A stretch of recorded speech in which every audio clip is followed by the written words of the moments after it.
आज हम आपको महाभारत से जुड़ी एक घटना बताते हैं, जिसमें पांचों पांडवों ने अपने मृत पिता पांडु का मांस खाया था। उन्होंने ऐसा क्यों किया ये जानने के लिए पहले हमें पांडवों के जन्म के बारे में जानना पड़ेगा।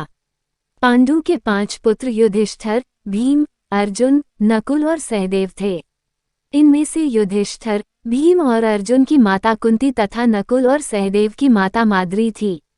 पांडु इन 5 पुत्रों के पिता तो थे, पर इनका जन्म पांडु के वीर्य तथा संभोग से नहीं हुआ था, क्योंकि पांडु को श्राप था कि जैसे ही वो संभोग करेगा उसकी मृत्यु हो जाएगी। इसलिए पांडु के आग्रह पर यह पुत्र कुंती और माद्री ने भगवान का आह्वान करके प्राप्त किए थे। जब पांडु की मृत्यु हुई तो उसके मृत शरीर का मांस 5 भाइयों ने मिल बांट कर खाया था। उन्होंने ऐसा इसलिए किया क्योंकि स्वयं पांडु की ऐसी इच्छा थी। चूंकि उसके पुत्र उसके वीर्य से पैदा नहीं हुए थे, इसलिए पांडु का ज्ञान कौशल उसके बच्चों में नहीं आ पाया था।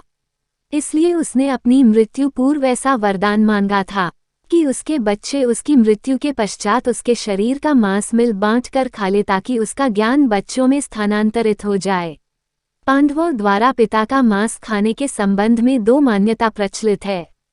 प्रथम मान्यता के अनुसार मांस तो 5 भाइयों ने खाया था, पर सबसे ज्यादा हिस्सा सहदेव ने खाया था, जबकि एक अन्य मान्यता के अनुसार सिर्फ सहदेव ने पिता की इच्छा का पालन करते हुए उनके मस्तिष्क के 3 हिस्से खाए।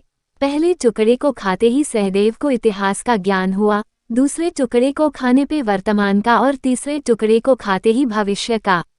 यही कारण था कि सहदेव 5 भाइयों में सबसे अधिक ज्ञानी था और इससे उसे भविष्य में होने वाली घटनाओं को देखने की शक्ति मिल गई थी।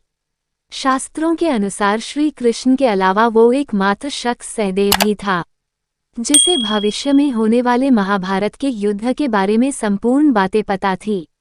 श्री कृष्ण को डर था कि कहीं सहदेव ये सब बातें औरों को न बता दे, इसलिए श्री कृष्ण ने सहदेव को श्राप दिया था कि यदि उसने ऐसा किया तो मृत्यु हो जाएगी।